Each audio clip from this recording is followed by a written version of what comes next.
এইটুকু তোকে কখন থেকে বলছি মুনিয়াকে গয়নাগুলো বার করে দে। এদিকে সাজাতে দেরি হয়ে গেলে ওদিকে গেস্টরা কোণে না দেখি ফিরে যাবে যে। অলরেডি তোর বাবার কয়েকজন বন্ধু এসেও গেছে। আমি ওদিকটা গিয়ে সামলাই, তোরা বেশি দেরি করিস না। যা না, কি যে গুজুর গুজুর করছিস তোরা। আর শোন, আলমারির লকারের পেছনের দিকের বাক্সগুলোতে হাত দিবি না কিন্তু। সামনের 5টা বক্সে মুনিয়ার নাম লেখা আছে, দেখে আনবি। আর ভালো করে লক করে অনুষ্ঠান বাড়িতে গিয়েই চাবি আমায় দিয়ে দিবি কিন্তু। কথাগুলো ঝড়ের বেগেই বলে শাড়ির আঁচলটা ওপাশের কাঁধে টেনে নিয়ে একটা বড় ব্যাগে শেষ মুহূর্তের প্রয়োজনীয় কিছু জিনিস নিয়ে ভাড়া নেওয়া অনুষ্ঠান বাড়ির দিকে হাঁটা লাগালেন অপর্ণা দেবী। আজ তার ছোট মেয়ে মুনিয়ার বিয়ে।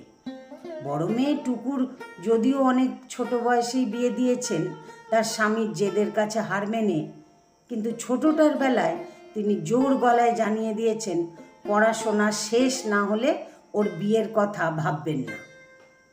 কথা মতোই মাস্টার্স শেষ করে 2 বছর চাকরির চেষ্টা করার পর তারা মুনিয়ার বিয়ে ঠিক করেছেন। অপর্ণা দেবীর আফসোস আজও রয়ে গেছে, টুকুর বেলায় তিনি কেন এই প্রতিবাদটা করতে পারেননি। অথচ মুনিয়ার থেকে টুকুই পড়াশোনায় বেশি ভালো ছিল, বরাবর ক্লাসে দ্বিতীয় হতো। রেজাল্ট আনতে যাওয়ার দিন গর্বে তার মুখ উঁচু হয়ে যেত। অথচ সেই মেয়েটাকেই পড়াশোনা করার সুযোগ দেওয়া হলো না। উচ্চ মাধ্যমিকের পরই তার বিয়ে দিয়ে দিতে হলো। অপর্ণা দেবীর স্বামী অরুণ সরকার অত্যন্ত রাশভারী মানুষ। সহজে কেউ কথা বলতে ভয় পায়। নিজের জগৎ নিয়ে, নিজের ব্যবসা নিয়ে নিজে মশগুল থাকেন। তার ধারণা মেয়েদের বেশি লেখাপড়া শিখে কোনো লাভ নেই, সঙ্গদোষে পড়ার আগেই বিয়ে দিয়ে দাও। অপর্ণা দেবীও সেই 20 বছর বয়সে স্বামীর সংসারে পা রেখেছেন। কোনোদিন মুখ ফুটে নিজের মনের কথাটুকুও বলতে পারেননি। শুধু মেয়ে দুটো হওয়ার পর বুক দিয়ে আগলে রেখেছেন। তার জগৎ সংসার সব যেন শুধু 2 মেয়ে। হাত থেকে থালাটাও কোনোদিন রাখতে দেননি। যে কষ্ট নিজে করেছেন সেই ছোট বয়স থেকে, সেটা নিজের মেয়েদের করতে দেননি। ওদের মেয়েবেলাটা হেসে খেলে আনন্দে যেন কাটে, তার দিকে পুরো খেয়াল রেখেছেন। আজ সেই দিনের সম্পূর্ণ অবসান। এরপর আর কোনো দায়িত্ব নেই তার, আর কোনো আগলে রাখা নেই, আর কারো হয়ে কোনো কাজ করে দেওয়া নেই, কারোর আবদার রাখার নেই। শুধু পড়ে থাকবে যন্ত্রের মতো স্বামী সেবা, যেখানে ভালো কিছু রান্না করলে মা কি দারুণ করেছ লুচি মাংসটা বলে গলা জড়িয়ে ধরার নেই। ও মা, আজ রবিবার, চলো না কিছু কেনাকাটা করি, আবদার নেই। বারবার মনটা বড় উদাস হয়ে যাচ্ছে, কিন্তু পরক্ষণে শুভ দিনে যেন দীর্ঘশ্বাস না পড়ে নিজেকে সামলে নিচ্ছেন তিনি।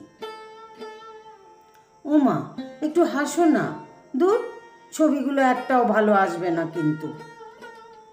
মুনিয়ার কথায় চমকে ওঠেন অপর্ণা দেবী। তাই তো, আজ কত খুশির দিন। এই ছবিগুলোই তো এরপর তার বেঁচে থাকার রসদ যোগাবে। বর্দি, মায়ের আর এই কষ্ট আর সহ্য করা যাচ্ছে না রে। আমাদের মা কি এত অপরাধ করেছে বলতো, যে এত কষ্ট ভগবান মায়ের কপালেই দিল? হাউ হাউ করে কেঁদে ফেলল মুনিয়া। ওপারে নিঃশব্দ জলের বন্যা, পাছে ছোট বোনটা আরো ভেঙে পড়ে। কাঁদিস না মুনিয়া, দেখ মা ভালো হয়ে যাবে। জানিস তো, এটা প্রকৃতির নিয়ম, যে যত ভালো হবে তাকে ততটাই কষ্ট পেতে হবে। মা খুব তাড়াতাড়ি সুস্থ হয়ে যাবে। কাঁদিস না লক্ষ্মী বোন আমার। আমি পরের সপ্তাহেই তো যাচ্ছি মায়ের কাছে, টিকিট কাটা হয়ে গেছে। আমি আর তোর দাদা ভাই মাকে ভেলোর নিয়ে যাব। দেখবি মা ওখানে গেলে একদম ভালো হয়ে যাবে। অপর্ণা দেবীর শরীর মন আর এই ধকল নিতে পারছে না। তার শরীরে যে মারণ রোগ বাসা বেঁধেছে তা সারবার নয় সে জানে। তাও শেষ কটা দিন ভালোবাসায় বেঁধে থাকলে হয়তো আরো বাঁচার ইচ্ছে থাকতো। কিন্তু প্রতি মুহূর্তে তার স্বামী বুঝিয়ে দিচ্ছে যে সে এখন এক বিরক্তিকর ঝামেলা তার কাছে। অর্ধেক দিন বাড়িই ফেরে না সে। এই রোগ ওষুধপত্র দেখেই বিরক্ত হয়ে যায়। ওদিকে মুনিয়ার বাচ্চাটারও সবে 2 বছর বয়স, ওই বা কি করে আসবে। আর টুকু তো থাকে সেই ব্যাঙ্গালোরে, ট্রেনের টিকিট পাবে তারপর তো আসবে।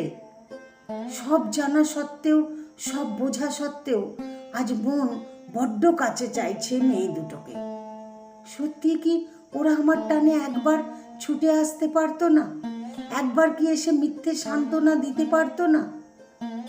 মা, তুমি একদম চিন্তা করো না, আমরা আছি তোমার কাছেই। বড্ড অবুঝ হয়ে ওঠে অপর্ণা দেবীর মন। এক রাশ অভিমান, কষ্ট দলা পাকিয়ে ওঠে গলার কাছে। তার সারাটা জীবন কি শুধুই মিথ্যের চাদরে মোড়া?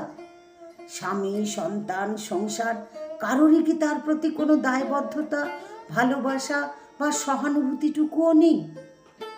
মন যেখানে অসুস্থ সেখানে শরীর তো নিমিত্ত মাত্র। কঠিন রোগে ভালোবাসার পরশ না পেলে মন মরে যায় শরীরের অনেক আগেই।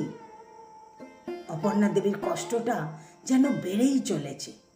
মৃত্যু শিহরে চোখের সামনে ভেসে উঠল এক টুকরো উঠোনের ওপর টুকু আর মুনিয়ার দৌড়ে দৌড়ে ছুটে বেড়ানোর দৃশ্য।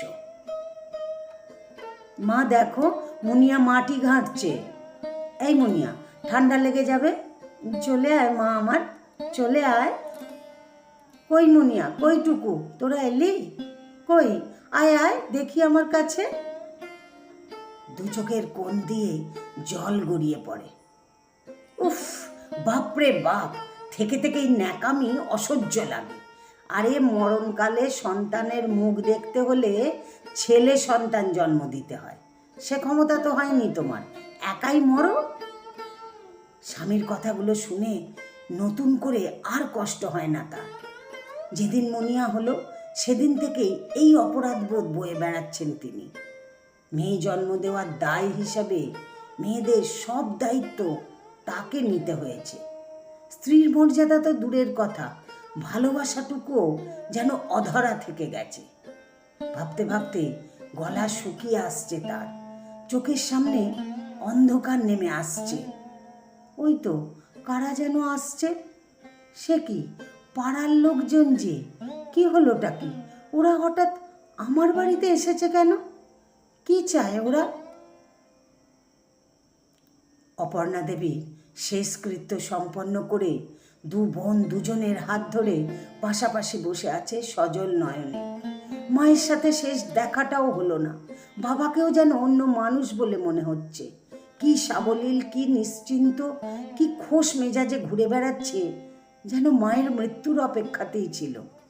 বাবাকে কখনো এতটা পাষণ্ড বলেও মনে হয়নি তো, আজ এমন লাগছে কেন? কয়েকদিন থেকে মায়ের স্মৃতি নিয়ে নাড়াঘাটা করে দুজনেই রওনা দিল যার যার বাড়ির উদ্দেশ্যে। আফসোস একটাই, মায়ের সাথে শেষ দেখাটা হলো না তার। শূন্য থেকে মুচকি হেসে অপর্ণা দেবীও পাড়ি দিলেন অন্তহীনের পথে। তাদের এই আফসোসই যেন তার পরম প্রাপ্তি। কলমে স্বাগতা সান্যাল চক্রবর্তী। আমার গল্পটি যদি ভালো লাগে তাহলে একটা লাইক দিয়ে আপনাদের মতামত কমেন্ট বক্সে জানাতে ভুলবেন না। আর যারা আমাকে ফেসবুক থেকে শুনছেন তারা আমাকে ফলো করে দেবেন। আর যারা আমাকে ইউটিউব থেকে শুনছেন আমার ইউটিউব চ্যানেলটিকে সাবস্ক্রাইব করে আমার সাথেই থাকবেন। ধন্যবাদ আপনাদের সবাইকে।